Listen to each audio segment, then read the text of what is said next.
Two words likely to strike fear into anyone in sales, and those two words are cold calling. Not everyone in sales likes cold calling, but to be honest, it shouldn't just be a sales activity. I think in larger organizations, everyone from the sales director down should be participating in cold calling on a regular basis.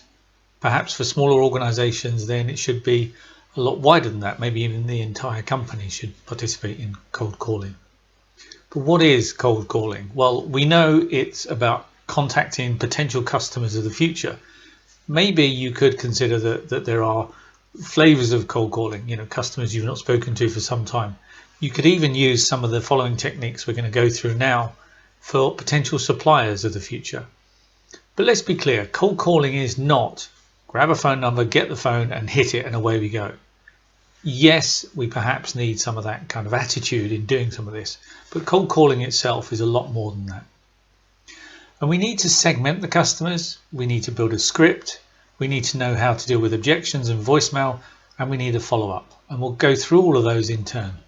But before we do, we need to start with what is called the compelling event. Now, if I'm calling a customer, the compelling event for me is very simple. I want a new customer. I'm trying to sell you something. But for the customer to engage, it has to be an event that resonates with them, that's compelling for them to do business with you now. So what is that? Well, let's be clear. COVID-19 is not a compelling event. It is a catalyst for a whole raft of events. Compelling event, people working from home. What does that do to your IT stack? What about your insurance? What about other elements of your employment policy? How are you organized there? Or maybe someone who runs a premise and they can't now trade from that premise. What are they going to do to continue the business? Customers who need to go and see customers all the time. How are they going to do it? But compelling events can be other things. Regulatory changes. Perhaps one of my partners, my competitors, has changed significantly.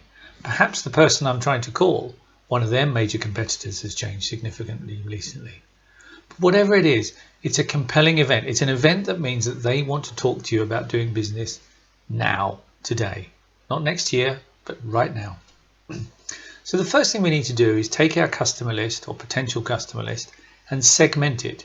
But segment it by compelling event. We work with a script. So we build the script back from the compelling event. What is the event that makes that customer want to deal with you now? And we segment them that way. Now, there may be some slight variation when we call them based on the customer's size, geography, etc. But fundamentally, we're building a script around an event.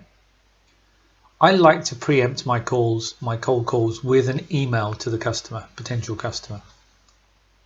And the reason I do that is because then when they get the call from me, they're expecting the call. They know what it's about. The email is just a very simple, very short paragraph explaining why I'm going to call them. I don't set a specific date or time because my diary changes, theirs changes. But I say to them something along the lines of, I will call you early next week, or I will call you later in the week. Then when they get the call from me, they are expecting it and they know the conversation we're going to have. But it helps also if you know the role of the person you're talking to. I don't mean job title, I mean the role. Now, sometimes this isn't always easy to understand, but what is their sphere of influence within the company?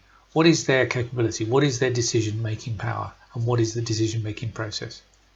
For larger complex sales, this is actually vital. For smaller sales, less so, but it does help position the conversation. And you need, before you make the call, before you write the script, you need your plan B scripts. So what are your plan B scripts? Well, there are two things. First of all, when you get a voicemail, and you surely will from time to time, what are you going to say in your voicemail message? You need multiple scripts so that you're not on the second voicemail, the third voicemail, the fourth voicemail to that customer, potential customer. You're not saying the same thing. But if you have a blocker, be polite, be respectful. Remember, they're only doing their job, just like you're only doing your job. Help them, educate them, make them better informed. If you make them more informed, they're more likely eventually to put you through. But not just put you through or connect you with the person you want to speak to, but in a way that actually adds advocacy. Or you need to talk to this chap because. So having organized ourselves, having structured who we're going to target, we now need a script.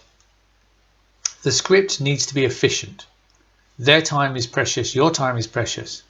It needs to be to get to the point. It needs to be focused on the objective. What is the objective? Is it a presentation? Is it a sale? Is it another call? Is it an introduction to someone else? Is it request to bid for something? Be clear about the prize. Now, there's one thing I particularly don't enjoy, and the feedback tends to agree with me, and that is when I get a phone call, a cold call, and it's someone I've never spoken to, and they say, "How are you today?" or something along those lines. Really?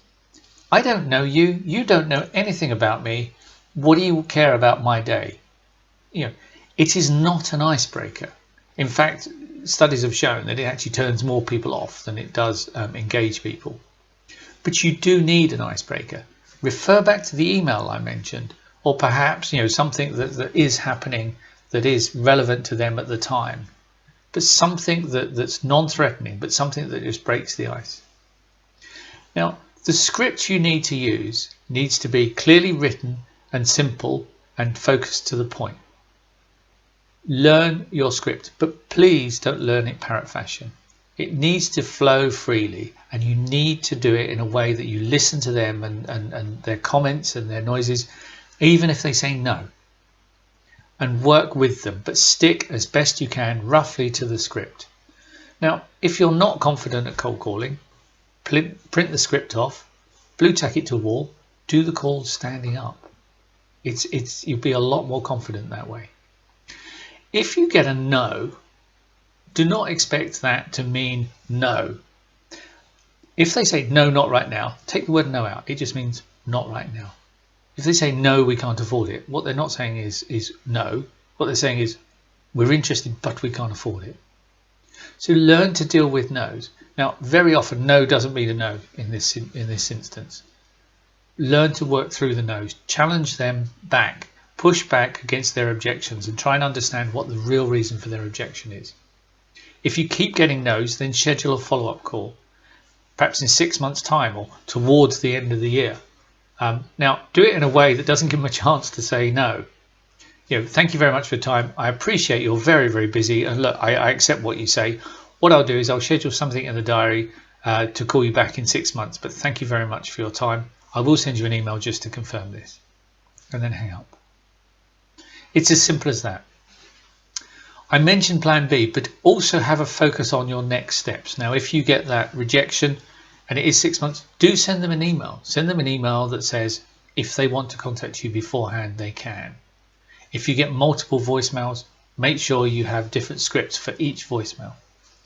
When you've made the call, update your CRM or spreadsheet or whatever it is you use so that you have all the touch points listed, so you know when you try to speak to them. Tend not to give up until at least 7 or 8 attempts, and that can be an email, a call, a text. 7 or 8 attempts. Do not give up after 2, 3 or 4. And the other thing is, be consistent in your messaging. Okay, be positive as well. I've said about the call should have a focus on the eye on the prize. But the other thing is you need to look at your environment as well. If you don't want to be distracted, I use headphones. If you want to be more positive, stand up. Turn off your voicemail. Turn off your telephone. Turn off your laptop so that you do not get distractions. And then when you're ready to go, swig of water and away you go. It's as simple as that. Pause between each call. Have a rest, and I don't mean procrastinate. Just a 2-minute sort of break, update your CRM, and then you're ready to go again. If you're doing this for the first time, set an hour or so, no more than that, to do, once a week, twice a week. But more importantly than all of this good stuff is make sure you're enjoying it, because if you enjoy it, it comes through. Now, the outcome of your call determines the next steps. It could be an email, it could be a follow-up, it could be referring you to someone else. And you are only as good as your follow-up. So be sure to follow up. If you want to keep score, that's great. I know people that do keep score. And if you've got 20 no's, that's okay. because it's only a matter of time before you get a yes, and it could be 25 no's to a yes this time, but by the end of next month it could be 12 no's to a yes. You will improve over time. You will get better. Now, if you want some help, if you want some advice, if you want to run some scripts past me, if you want to try cold calling me, by all means do. You have my phone number, you have my email address. I look forward to hearing from you. But just before we go, those really nice chaps at Edward James Associates have actually put together a very cool little reminder video just to walk you through the key steps. So enjoy this. I hope you've learned something from it. Please share with your friends and colleagues and customers. Please, make the most of this free video, and most of all, have fun. Thank you very much.